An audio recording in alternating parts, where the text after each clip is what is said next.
Welcome to my camera buying guide for 2023 and 2024. You know something? Buying a camera or shopping for a camera is not as easy as people think, and it's one of the most difficult tasks that you can embark upon. First, because there are so many cameras out there. Secondly, it is not about which camera is the best, but which one is the best fit for you. So though you might like some things about a camera, they might fancy, you might think you're fancy and you just love them, but they might not be the one that is fit for the purpose, because you might be an hybrid shooter, you might be only mostly video only shooter, or you might just be a photographer alone. So you need to look at the one that's best fit for you. What I'll be doing today is taking guys through my camera buying guide. So, and I hope that that will be able to help you in your own purchasing decision. I have a few rules that will help me in upgrading my camera, because I have my Sony A7R4 for like 5 years right now. And I think I'm getting to that stage where I need to upgrade it. I'm not upgrading it right the way right now, but I need to make a decision. And then in the next couple of months, find a way to dispose my 7AR4 and get the Sony, whichever one I decide to go for. But I just wanted you guys to see how you can go about getting the best fit for you. So the rules that I have is, number one, I'm in the ecosystem of Sony. So if you're in Canon or whichever company, it doesn't matter. You can use the same steps, the same way. But because I use Sony mainly, so the second reason is because I streamline it to just full frame cameras. So the three cameras I'll be looking for, we'll be looking at to be full frame cameras. So those are two basic rules. And the last one is I'm looking for a camera that will get the job done, that is best fit for me. So let's start with the first one. The first one I've been looking at is the Sony A7R5. And like I said, I have the Sony A7R4, and that camera served me well. It's been reliable, good, it gets the job done, good autofocusing system, 61 megapixel, a lot of cropping, good audio. You can use the entire multi shoot that is there, and button layout is good, ergonomic is good, weather seal. So I love that camera. However, it's time for maybe upgrading the next few months. Now, this new one has the same 61 megapixel. However, beyond that, you now have a camera that can shoot up to 8K. Although I will not be using the 8K in my own view a lot, I will not be using that 8K, but the 8K can come in handy. One of the good things about this is now has a newly developed AI chip inside this one. Now, mine doesn't have that, and the AI what it's doing for you is helping the overall autofocusing system. It also has the 8 stop of IBIS, which allows you to get a smoother image as well. So the overall autofocus is greatly improved now. You have and it can recognize anything that is possible. Birds, train, anything that you wanted to recognize, it can. So it's a fantastic camera and upgrade. You now have clear image zoom, whereby you can zoom without losing any functionality. Other Sony camera doesn't have that before this. So it means that your lens is now 2 lenses in one, because you can zoom into anything. If you're on 35, I can zoom in and get closer to an image. You also have real-time AI autofocus. So it recognizes where your object is. Even when they're not facing you, it knows where they are. It will keep them in focus. This is mind-blowing, because it just gives you that flexibility, knowing that you get more accurate images at the end of the day. And when you're editing, you're more confident that you've done a well. And what the AI also does is that even if people are obstructing and all that, it will still keep the person in focus, because the autofocus is that good. You can even register people's faces. So when they're in a crowd or whatever, it will prioritize those people. And then, like in a wedding, you can prioritize the couple, regardless of what is happening. People dancing around them, people going. It will keep them in focus, because those are the priority, and you can do that. It also has a good auto white balance, and that you can use better skin tone. These are fantastic options that it just gives you this is a comparison between my Sony A7 IV and Sony A7R5. You guys can see how it's keeping things in focus, even though the person is not turning, the person is not looking.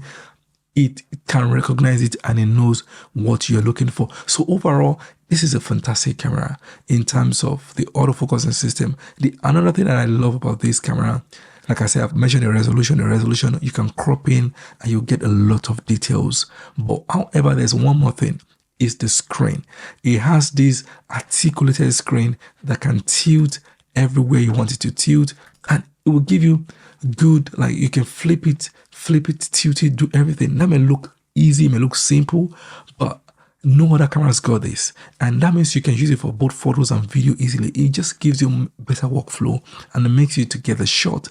Having a flip screen for photography is not the best. Having a tilt screen for videography is not the best, but this is the best of both worlds. So this camera is just good. In terms of video, you can shoot up to 4K 60. You have 422 10-bit. You can bake in LUTs. You can import LUT into it and bake in it in your images so you can know how your images will look after your final edit and all that. So it also has a streaming capability. You can use this camera to stream. I'm using the Sony A7 IV to stream right now. This one can also stream up to 4K, but the best on this is the 1080p. But I'm currently using the 1080p for the Sony A7 IV right now, so you guys can see how it will look like for the Sony A7R5 as well. And also you can transfer photos easily and videos from your phone from your camera to your phone quickly, because they now have a new creative hub. Also they have an improved Wi-Fi and Bluetooth as well. So I feel this is a camera that is just built all around. It's built all around and I love it. So let's look at the second camera I've been looking into. This is the ZVE1. This has a mind-blowing AI system. Now the AI system inside this camera is better than the one we just saw. Now this is a full frame camera as well, but this one is geared towards more people vlogging, content creators, but you can also use it for professional work. And the reason why that is geared towards those people is because this camera is compact and small and is doing a lot. So people have said that it overeats if you're doing too long takes, so you might want to stick to longer, and that's why they're targeting all the content creators, vloggers and all that. But for professional, this can be used as well. And look, you can shoot up to 4K 120 on this camera. It's a full frame camera. It has a good low light capability. It has 2 ISO levels that you can go to. It has, a cinematic vlogging set that you can use. You can import LUT. It's just got a lot going on for you. It's got auto framing, which allows you to keep your subject moving, whatever your subject is moving. Like for instance, if you're a solo creator, you can put your subject, you can put your camera on the tripod, leave it there, and you're talking to people and moving around, the camera will follow you. It will follow you everywhere. I mean, wherever you're moving to. Like, it also has this center stage that if you're probably creating a content for someone and the person is walking and you're moving with the person, you want to keep the person in the center, it will do that for you as well. These are crazy AI levels on this. But the only issue with this is that I'm an hybrid shooter, so I want something that can do both photos and videos as well. So for the photo level, you can only shoot up to you only have 12 megapixel, and 12 megapixel is not a lot for in terms of photos, at least if you want to shoot professionally. So for me, that is the downside. But apart from that, video is outstanding. It's just that megapixel on the photos that I think it's not just good enough for at a professional level. But I want this camera. I just loved it. But will it get the job done for me? Will it be what I need? I don't think so. But that's why I love it. But it won't get the job done because my photos will suffer as well. So now let's go to the last camera I'm looking into. This is the Sony A7C, and this is the younger brother of the camera I'm currently using to stream right now.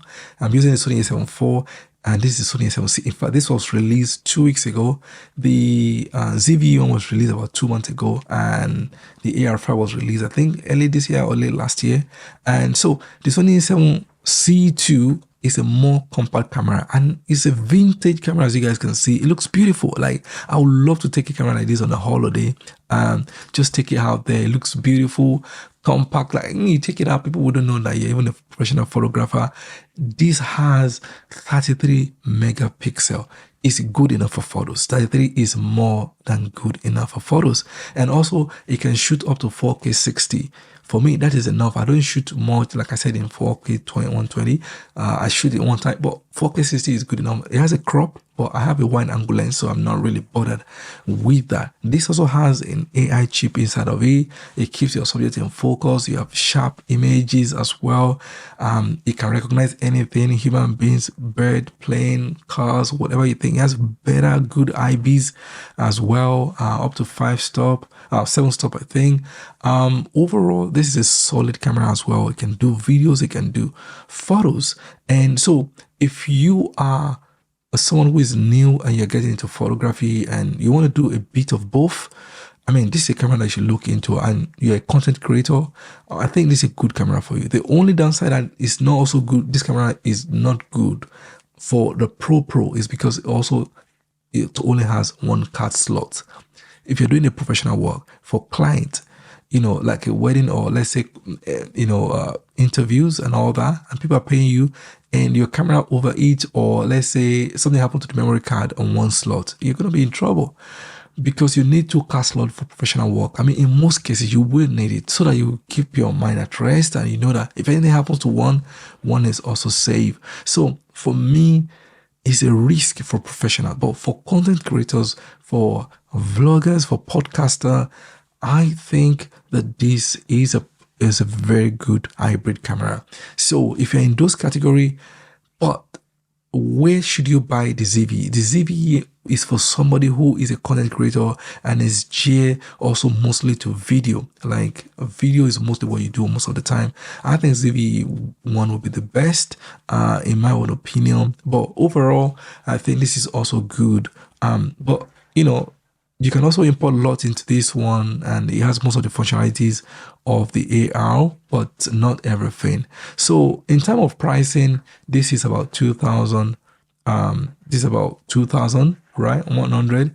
The Sony A7R5 will set you back by almost £4,000, and the ZVE one will set you about 2,350. So it also depends on the price. So for me personally, what would get the job done for me and what is good for me is the Sony A7R5. Although I love the ZVE one, but this is what I need for me, and this is what I need, and this is what I'll be going for when I'm ready to upgrade in maybe the next few months. Who knows? It could be faster and all that, but all these cameras are good in the first place, and they're going to do a good job.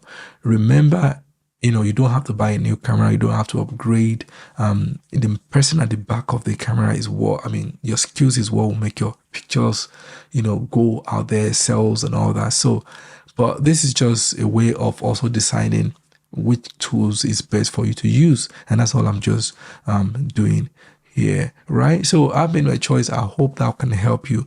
If you want to buy your own camera too, you need to streamline the camera you're buying. You need to look at the ecosystem that you want to be in first of all, and start thinking about, what do I do on a daily basis? What will I be using this camera for? And that should dictate exactly which camera you're going for. And lastly, price. And price will also determine, because obviously you want to buy something that you'll be able to afford as well. So for me, that's it for today. If you enjoy this content, please follow me on all my social media and do photography on TikTok, Instagram, and also on YouTube. On YouTube, make sure you smash the like button and also subscribe as well. I appreciate that. I will appreciate that a lot. All right, guys, that's it for today.